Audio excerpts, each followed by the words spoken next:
I'm using my Kromsky Presto rigid heddle loom. This yarn is, I wanted to say a little, not a little, very grabby. So it doesn't open up the shed for me. So I have to help it a little bit to open it up because my shuttle wouldn't go through because the shed is not actually even existing. When I move my heddle up and down, when I move it up, I use my hands, my fingers to open up the shed. And when I move my heddle down, I have a spare shuttle, which I threaded. See, the shed, it's not open because the yarns, they want to stick together. They don't want to open up. So I lift it, move it, lift it back, and now the shed is open. So when it opens here, obviously it opens on this side as well.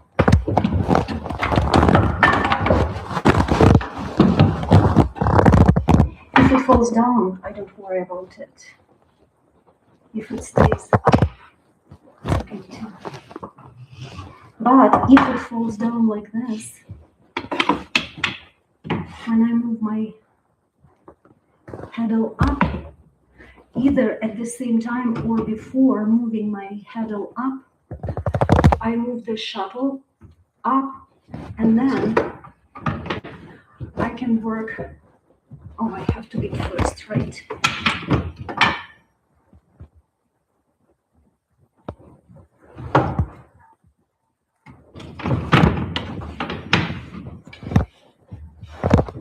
If I open my shed, so it's not here, but when I put my hand or my finger there, it opens up. So I do that from both sides.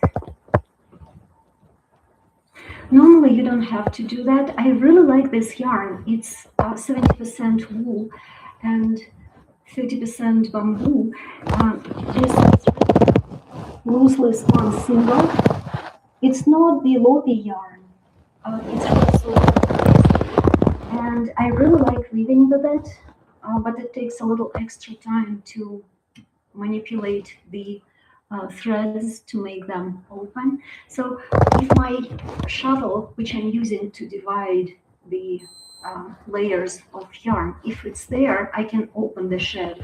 But if it stays here, all the yarns, they are at the same level, at the holes. So the slot yarns, they get to the same level as the holes, and basically my heddle is in neutral now. So that's why I want to move it back.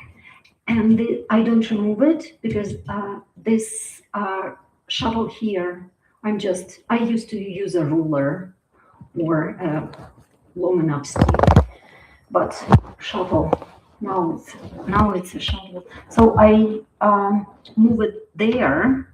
It doesn't do anything for me now, but when I move my heddle down, it'll help me to open the down shed.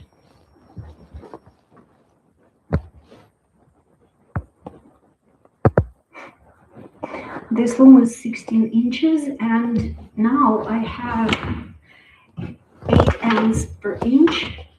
So it's threaded here in my heddle in down position, and they just keep it here all the time. This heddle is 8 ends per inch. So I have 128 ends here,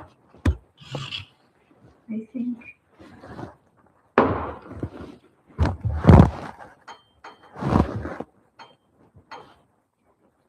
So this very end thread, it's not even in the slot.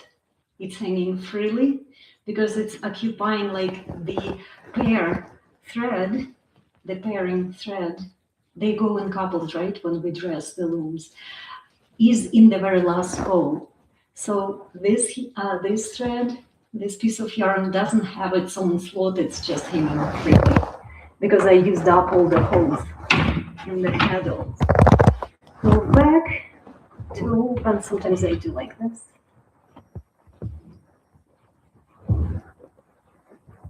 And I also have here long rule. It's a flexible one from Staples. Sometimes I go like this. Well, it looks a little clumsy when I work. It's like one small motion, and I just lower it, bring it. But now I'm just using my hand to go to open the threads. So sometimes I'm using really grabby, really sticky, if I can say that, yarns for weaving. Really fluffy alpaca, sometimes mohair, if it's not like extremely super fluffy, because if I'm using super fluffy mohair, I wouldn't use a super fluffy mohair for my warp. But a little or moderately fluffy mohair, those hair, they cling to each other. And the shed doesn't really open up so easily. And also, when I'm using these sticky yarns, I have to not only open it here, I like to move my hands, or if I'm using a ruler, move it down, because when I run my shuttle through, I usually move it at the very top of the shed, not at the very bottom.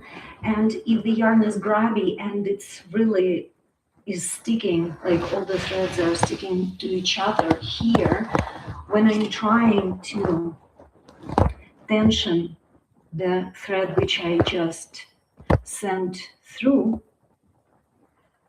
now I can move it higher, lower. But if those threads grabbing to each other with those sticking out hairs and fluffiness, it's a little harder to control the edges, like to keep the tension and to have the neat sides of my weaving. So sometimes occasionally I even have to pull a little bit, like strictly perpendicularly to my warp.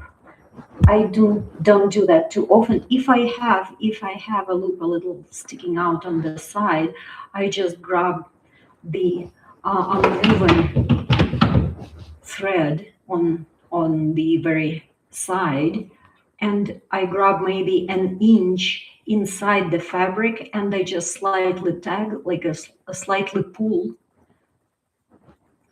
to make this loop a little bit smaller. But I do that only if this loop is sticking out more than I want, but reasonably, not like a huge loop over here, just like a small loop, but small, but not a good size. So when it's sticking out a little bit, then I don't have to tension with the whole yarn. I just grab it here and just pull it a little bit. Or even if it goes a little deeper, like this one is a little, it's lighter. That's why it looks like that it's sticking out more than this one. They're almost the same size, but same idea. So I grab it on the side where the unwoven threads go. I grab it really firmly, right at the edge, and maybe 1 inch inside, and I slightly tag,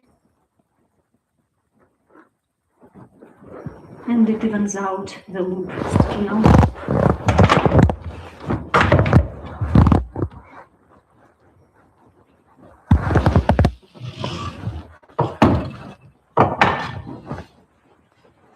I'm weaving scarves recently. I made, I think, 4 this month.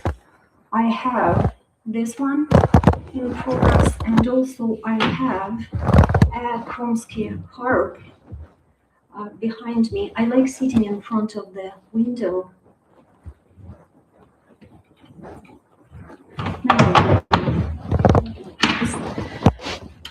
I have 2 more projects going on at the moment.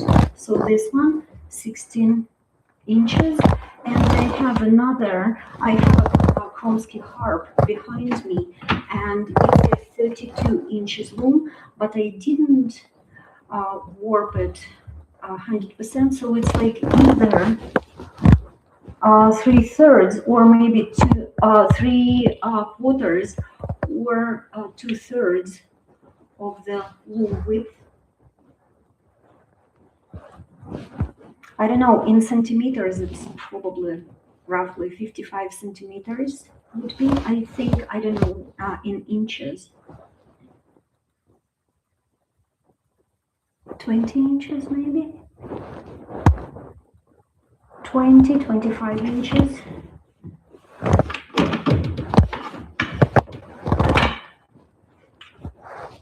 Maybe a little bit more than 20. I have to measure. I never can say the numbers. I have to use a ruler for measuring. See, I didn't open up the yarns over here, the threads, and when I'm pulling this yarn, it's kind of bunching up all the threads because they have those sticking out hairs.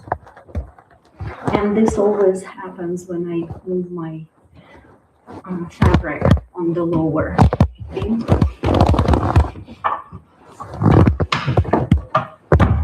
And look how fluffy this yarn is.